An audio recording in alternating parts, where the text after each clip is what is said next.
Joe from RDI here with another tips and tricks. This one's back to the basics, so if you've installed railing before, you've probably learned this, but if you're a beginner and haven't done this before, it might be insightful.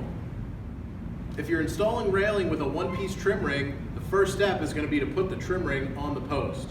Now, when you go to do that, you might take the trim ring, slide it down the post.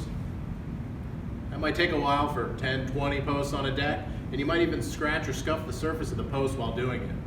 There's a better way to do this, and I'll show you. Instead of sliding that trim ring all the way down the post, flip it upside down, put it on the post sleeve,